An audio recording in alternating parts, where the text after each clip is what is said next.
Okay, this is the first time that I'm filming without my glasses, and this is the first time that I'm filming with a tripod. And if you see that I'm sweating, it's because setting up a tripod is much harder than I thought it was gonna be. It's not pretty, we're not about it, but you know what? There you go.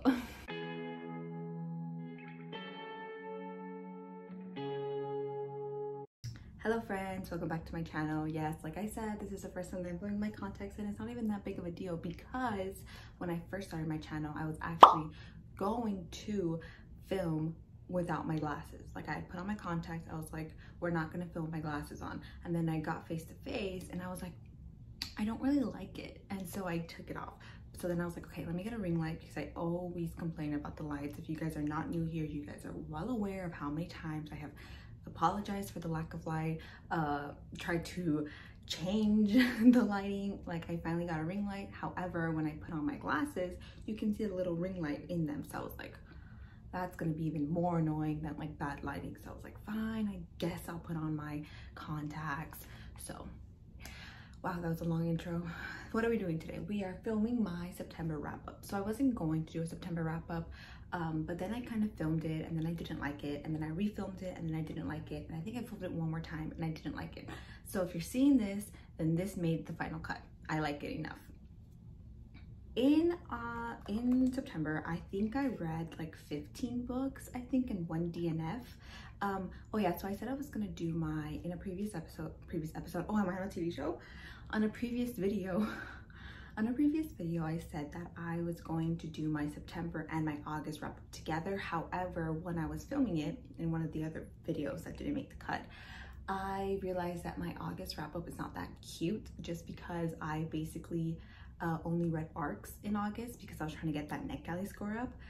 And so I was like only reading books that I was forced to read because I had requested them when I was in the mood to read them, and then they took so long to come that I ended up not wanting to read them anymore. So then when they came in, I was like, oh, but you have to read them because you requested them. So it was not really that good. I gave most of them like 2 or 3 stars. And my favorite read of August was Home Before Dark, which I read for my I Read 9 mystery/thriller. So I will link that down below if you want to see my thoughts on that. That was my favorite read of August. Okay, enough of the boring stuff. So for the first book that I read was Radio Silence by Alice Oseman. I gave this book 5 stars. This was the first time that I ever read it, and I know this is like a staple, and this is the first time that I read it. I liked it.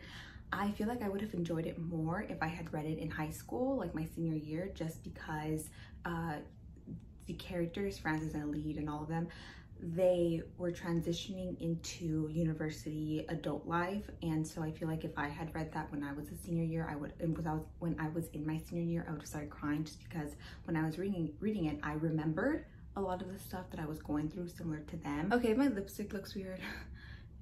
It's a shadow, it has to be, right? It's a shadow. Okay, if you see something right here, it's a shadow. It's not like a random little dot. It's my OCD tendencies, I'm sorry. That's gonna bug me now. Whatever. And so I feel like if I had read that when I was going into that new phase in my life, I feel like I would have cried and cried and cried. And so I cried a little bit, but not that much. So it was good. I just feel like I wasn't the target audience anymore, which is fine. I can still appreciate the pretty writing. Not really pretty writing. I can appreciate like the good writing and the good characters and the good plot. So I liked it. Okay, and then I read The Poet X, and I actually bought that one. It's right here. This is by Elizabeth Acevedo. I read a lot of Elizabeth Acevedo. I read 2 of her books this month. I read With the Fire and Hide 2. So I gave The Poet X 5 stars. Oh my god, I cried in this one because there's this one poem. I mentioned it in my I recommend Latinx books with the mom, like her reconciling with her mom, and that hit me very much, and I liked it. I really like this. I just highly recommend it to everyone. Like, I feel like if you read it, you'll find something in there that you'll like. Anything, I promise you, you'll find something in there that you're going to adore. Then With the Fire and Hide, I gave With the Fire and Hide 4 stars. I liked it. I really liked it. There was something that was missing from there that I couldn't give it 5 stars. This was Elizabeth Acevedo's first novel format, so it's good. I liked it enough. I recommend that as well. That one is about the teen mom, and she has to figure out her dreams as well as how she's going to take care of her little daughter. I liked it. It was good. I highly recommend both of them. Elizabeth Azevedo, totally becoming one of my favorite authors. I've raved about her enough. Okay, and then I read The Honey Don't List by Christina Lauren. I gave that one 3 stars. I can't really tell you anything about the plot. It was not that good. It was boring. It was cute at the moment. I read it all in one sitting, which kind of gives you the idea that it was very easy to read, and it was, but I did have some problems with it. One, I didn't like how the relationship kind of evolved. I feel like we saw them more as friends, and so by the time they did end up together, I was like, give us more. I was like, give us more. I feel like I just saw them like become best friends. Like, you know, like I want to see them slowly coming out of the friend zone and into the whole I like you, you like me. I don't know. I feel like that could have wrapped up a little bit better. I don't know. There was some cringy moments. I remember I was kind of like, ooh, I didn't like that. So yeah, I don't know. That one was, I don't know. And then I DNF'd Of Curses and Kisses by Sandhya Menon. I couldn't finish this. It's the Beauty and the Beast retelling, and that's the one where the girl is like, oh my god, I need to break the guy's heart because he messed with my little sister, and so if I break his heart, then that's payback. I was like, okay, but who cares? I was like, literally, who cares? Like, I did not care about the plot. I didn't care about the characters. I didn't care about the relationship.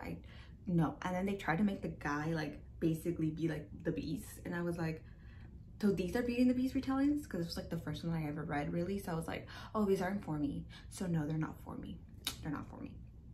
Okay, and then I read Sia Martinez and The Moonlit Beginning of Everything. That was Raquel Basso-Gilliand. I gave that one 5 stars. I did a whole book spotlight about that. I can link you guys to it. I highly recommend that. Favorite read of 2020. And then I read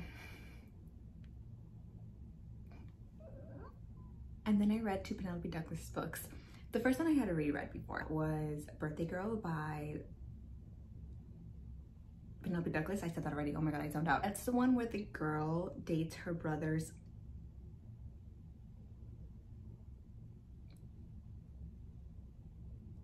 where's my head at? Wait a minute. Pause. It's the one where the girl dates her boyfriend's father, or falls in love with her boyfriend's father, and then they end up together. Really good. That's my first ever Penelope Douglas book. I highly recommend that one just for an easy read. You know the AO3, if you know AO3, it's like the fan fiction website. You know that they have one of the tags is called Porn Without Plot. That's Penelope Douglas's book. She has plot, but not really. So then I read Credence.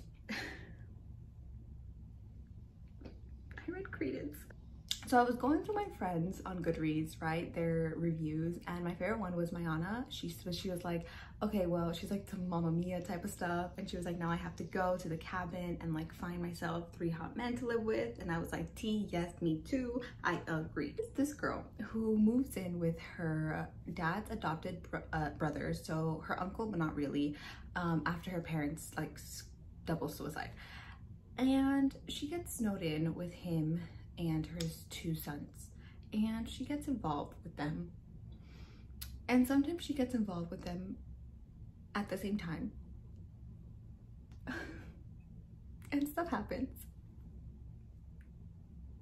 I don't even know why I'm blushing because I've read worse, but like this is the first time I'm actually talking about like smut and everything on camera, so I'm like, this was a good ride.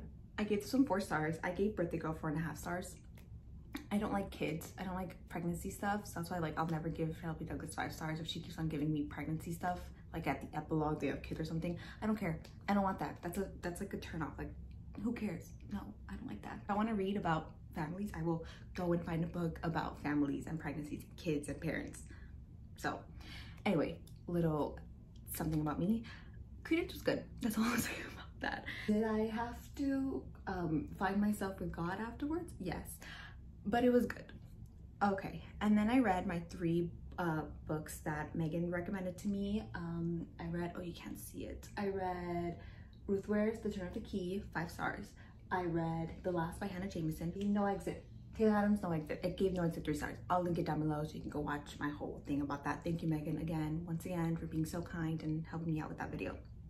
And then I read Why I'm No Longer Talking to White People About Race. I gave that 4 stars. I thought that was really good. Talk about race in Britain, and I feel like everyone needs to go pick it up because it talks about institutional racism, inherent racism, racism that has been around for hundreds of years. Go, please check that out. And then I read Haikyuu number 1, 2, and 3 by Haruchi Furudate. Oh my god, I love them. I love those mangas so much. I'm currently watching reading the mangas and watching the show. And I love Noya. Noya is my baby. I love Noya so much. I love Okaya. I love Iwazumi. I'm so sorry if I'm not saying this correctly. I'm so sorry. Akashi. Akashi. I love Akashi so much. Let's just get that straight. Tanaka, yes. Suga, yes. Kenma, Kuru, Hinata, Kajiyama. I love them all. They are all my babies. If I didn't say them, Suki, if I didn't say them, they're all my babies. I love them all. Love them all. Okuto, I love them all. Yeah, Atsumu. I haven't met you, Atsumu, but I love you. So yeah, all 5 stars. I always give those 5 stars. So let's just get that straight. And then my favorite read of September. I read Sailor Moon in September, but I gave that one my favorite read of 2020. So I'll give this book my favorite read of September. Song of Fates and Ruin by Roseanne A. Brown. My first book that I actually sticky tabbed because I've annotated like the Raven Cycle, but sticky tabs for fun, not for school, for fun. Oh my god, this was so good. This was 5 stars. This was everything. Oh, this is my last book. This was everything. Oh my god, the romance was there. The romance was so good, and I can't wait to see Karina and Malik give me some of that, you know, kind of like enemies to lovers, but then the grumpy one is only soft for the soft one, because Karina is so cool. She's so like cool, and she's so strong, and she has these walls up, and she's like chaotic, but in the best way. And Malik is so soft, and he's like so like reserved, and he's just so like soft, like cinnamon roll soft.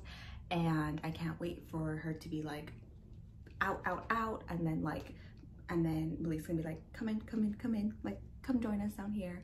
And she's gonna be only soft for him, and it's gonna be so good. I loved it. The plot was good. The plot was at the very end. I gasped. Oh my god, I wanted to throw this out my window. It was so good.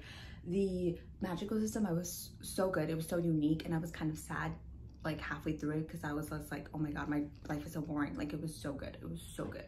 It was so good. And then what else did I like about this? I just liked everything about this, and I really liked the fact that it was like an African mythology fantasy inspired by that.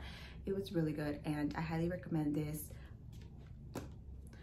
And I mean, look at that beautiful cover. I even have it out like this in my library because it's so pretty. I highly recommend this, and please go watch also The Black Hotties. Their live stream was yesterday. Loved hearing that. And I think Chanel's is tomorrow. I don't know if I'm gonna post it in time, but you guys should go check out her book club too. So yes, I am so excited to review this in the future, and I'm so excited for the second one. It's gonna be good. And that's it. Okay, those are all my books that I read. I hope you guys liked this. Let me know if you have, let me know what your favorite read of September was. I wanna know. What was your favorite read of September? Because there were so many new releases in September. So many new releases. Okay, that is it for me. I don't know what my next video is gonna be. Do I ever?